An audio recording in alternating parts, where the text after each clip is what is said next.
Bienvenue sur Agora Business, l'espace où sont explorées les réalités de l'entrepreneuriat, loin des clichés et des paillettes.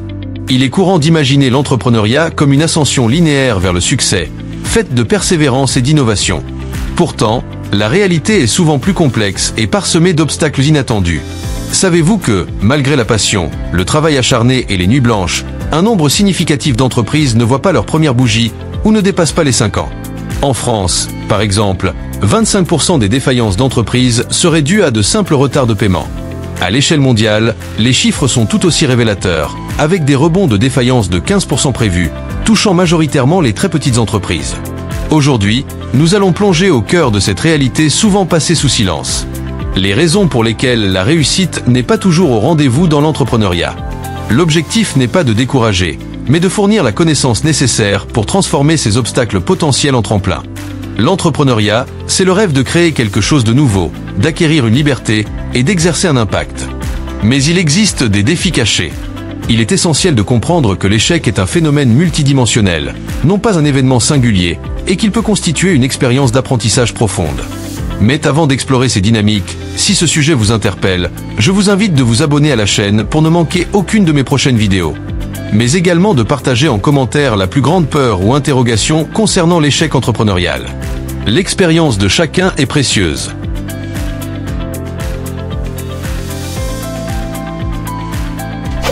La première cause de défaillance des jeunes entreprises est fréquemment liée, directement ou indirectement, à une problématique commerciale. L'une des causes principales expliquant la défaillance des startups réside dans l'absence de corrélation entre l'offre de la nouvelle entreprise et la demande, les besoins réels du marché. Il ne suffit pas d'avoir une idée novatrice, il est impératif qu'elle réponde à un besoin avéré. Cela se manifeste par une connaissance insuffisante des besoins des clients, une offre commerciale trop standardisée ou difficilement visible, ou un mauvais ciblage de la clientèle, souvent dû à une étude de marché bâclée. Ce phénomène met en lumière une tendance répandue. La conviction que la simple existence d'un bon produit générera automatiquement sa propre demande. Cette approche, souvent centrée sur le produit plutôt que sur le marché, est particulièrement observée chez les fondateurs techniques qui privilégient le développement technologique au détriment de la stratégie commerciale. L'implication de cette démarche est significative. Des ressources précieuses, capitales, temps et énergie émotionnelle sont investis dans une solution pour laquelle aucun problème validé n'existe, conduisant inévitablement à des entreprises vouées à l'échec dès leur conception.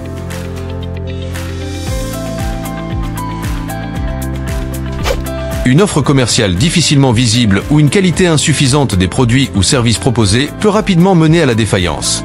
De même, une méconnaissance des principaux concurrents, leurs points forts et leurs points faibles, peut rendre la concurrence trop rude. Un mauvais positionnement tarifaire ou une perception insuffisante du coût de fabrication des produits sont également des écueils fréquents. Cette situation révèle qu'une innovation, même brillante, ne garantit pas le succès si la proposition de valeur n'est pas clairement articulée, différenciée, ou si le prix n'est pas correctement ajusté par rapport à la concurrence. Une analyse concurrentielle superficielle conduit à une offre indifférenciée ou surévaluée, qui est ensuite rejetée par le marché. La conséquence est que l'innovation doit impérativement être couplée à un positionnement stratégique précis et à une compréhension approfondie du paysage concurrentiel pour trouver sa place et prospérer.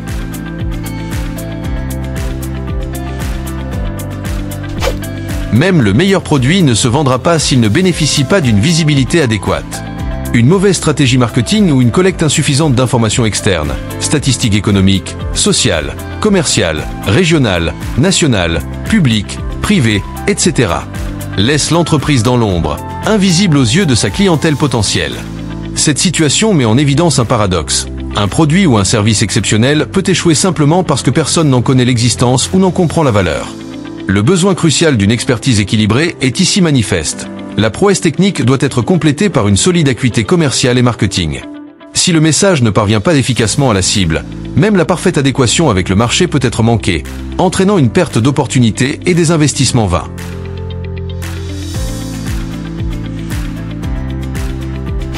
L'argent est souvent considéré comme le nerf de la guerre en affaires, mais sa gestion est fréquemment sous-estimée, menant à des vulnérabilités critiques.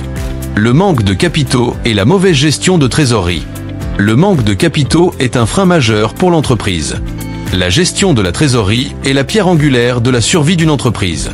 L'absence ou l'insuffisance de gestion de la trésorerie, notamment sur sa partie prévisionnelle, est une cause principale de défaillance. Des retards de paiement, par exemple, peuvent bloquer la liquidité même des entreprises les plus rentables. Cette observation souligne une distinction fondamentale. La rentabilité, qui signifie générer plus de revenus que de dépenses, ne garantit pas la liquidité, c'est-à-dire la disponibilité immédiate de fonds. Une entreprise peut être profitable sur le papier, mais se retrouver en difficulté si sa trésorerie est bloquée par des factures impayées. L'incapacité à anticiper les décalages entre les entrées et les sorties d'argent, combinée à des facteurs externes comme les retards de paiement, conduit directement à des crises de liquidité. Il est donc impératif que les entrepreneurs accordent autant, sinon plus, d'importance à la gestion des flux de trésorerie qu'à la génération de profits, en particulier durant les premières années d'activité.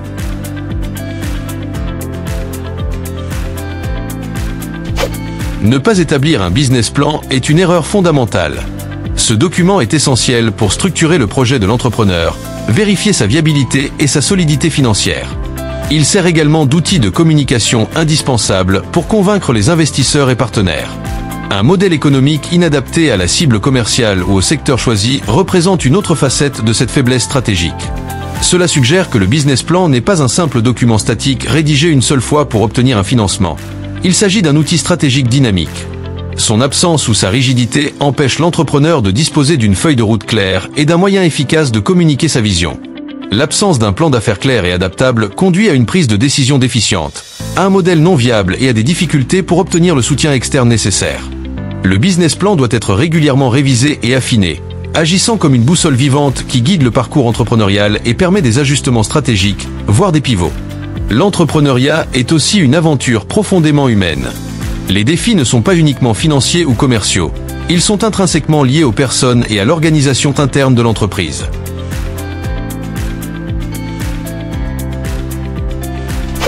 Une équipe imparfaite, un mauvais choix d'associés ou une mésentente grave entre eux peuvent entraîner des séparations brutales et coûteuses pour l'entreprise.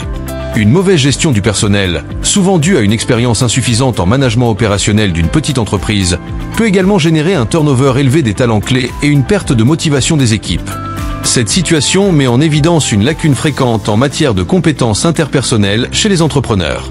Ceux-ci excellent souvent dans leur domaine technique, mais peuvent manquer de compétences cruciales en leadership, en gestion des ressources humaines et en relations interpersonnelles. L'absence de ces compétences mène à des conflits internes, à des erreurs de recrutement et à la démotivation des équipes, ce qui affecte directement la productivité à terme et la viabilité de l'entreprise. La réussite entrepreneuriale ne dépend pas uniquement d'une idée brillante ou d'une acuité financière. Elle repose fortement sur la capacité à bâtir, gérer et inspirer une équipe cohérente.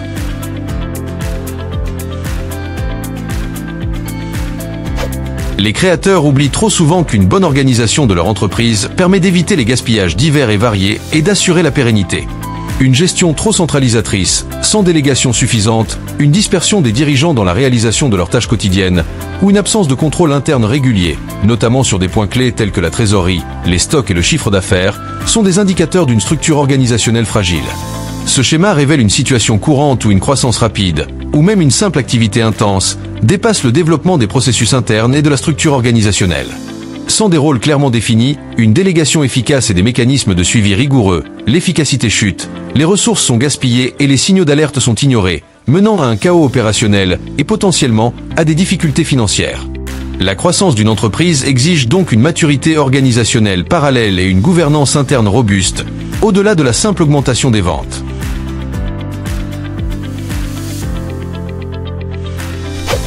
Une mauvaise rédaction des statuts de la société, une forme juridique inadaptée à l'activité ou aux objectifs à moyen terme, ou le non-respect de normes réglementaires, sanitaires, de sécurité, environnementales, peuvent rendre l'entreprise ingouvernable suite à un conflit grave entre associés ou actionnaires, ou la soumettre à des sanctions. Les problèmes contractuels avec des partenaires ou des fournisseurs stratégiques constituent également des défis majeurs. Cela suggère que les aspects légaux et réglementaires sont souvent perçus comme de simples formalités administratives, plutôt que comme des mesures de protection essentielles. La négligence de la diligence juridique ou le choix de structures légales inappropriées expose l'entreprise à des conflits, des amendes, voire une dissolution légale, sapant ainsi ses fondations mêmes. L'accompagnement juridique précoce et le respect continu des réglementations ne se limitent pas à éviter les pénalités. Ils sont fondamentaux pour bâtir une entité robuste, défendable et gouvernable. Au-delà de l'échec, embrasser l'apprentissage et la résilience. Après avoir exploré les raisons de l'échec, il est crucial d'adopter une perspective différente. L'échec n'est pas une fin en soi, mais une étape sur le chemin de l'entrepreneuriat.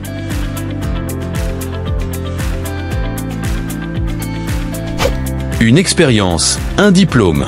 Dans de nombreuses cultures, l'échec est valorisé, car il est considéré comme une source de force. Comme le disait Nelson Mandela, « Je ne perds jamais, soit je gagne soit j'apprends ».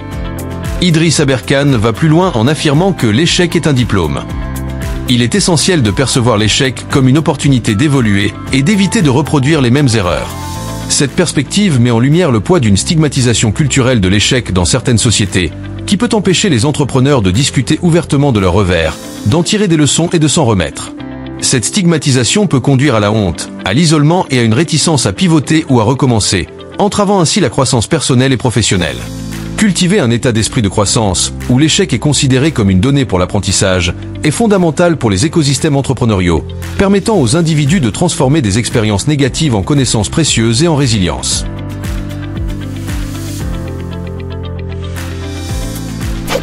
L'échec entrepreneurial est un processus qui inclut des phases de deuil, de récupération et de redémarrage de l'activité.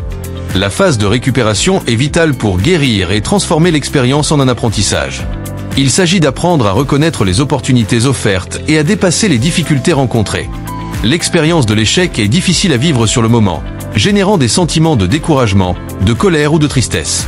Cette analyse dépasse le simple apprentissage cognitif pour aborder le coût émotionnel de l'échec. Sans la reconnaissance et le traitement de ces émotions, une véritable assimilation des leçons et un redémarrage efficace deviennent difficiles, voire impossibles.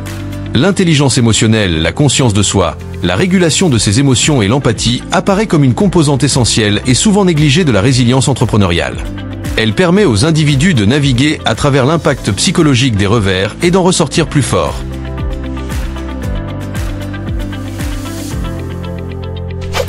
Développer une capacité de résilience est une solution apportée aux entreprises pour assurer leur pérennité.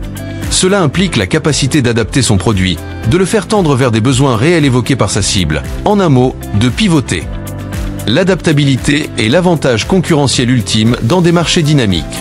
Les modèles économiques ou les produits statiques sont intrinsèquement fragiles. L'incapacité à s'adapter au retour du marché, aux évolutions concurrentielles ou aux défis internes conduit à la stagnation et à terme à l'échec. Le véritable succès entrepreneurial ne consiste pas à éviter les erreurs, mais à la vitesse et à l'efficacité avec lesquelles on peut en tirer des leçons et ajuster stratégiquement le cap, pivoter, faisant de l'adaptabilité la compétence la plus cruciale pour la réussite à long terme. L'exploration des raisons de la non-réussite en entrepreneuriat a mis en lumière plusieurs catégories principales de défaillance: les lacunes stratégiques et de marché, les fragilités financières et de gestion, et les obstacles humains et opérationnels. Il est manifeste que l'échec est rarement le résultat d'une unique erreur, mais plutôt la convergence de multiples facteurs interdépendants.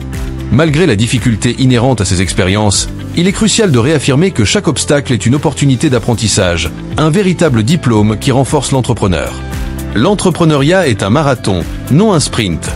Les chutes font partie intégrante du parcours, mais c'est la capacité à se relever, à apprendre de ses erreurs et à pivoter qui définit le succès. Une approche proactive, l'anticipation des risques et la recherche d'un accompagnement expert sont des clés pour naviguer avec plus de sérénité dans cet environnement complexe. Si cette vidéo a éclairé votre compréhension et vous a fourni des clés pour mieux naviguer dans le monde entrepreneurial, n'oubliez pas de vous abonner à la chaîne, mais aussi d'aimer la vidéo pour plus de contenu inspirant et pratique. À très vite pour une nouvelle vidéo.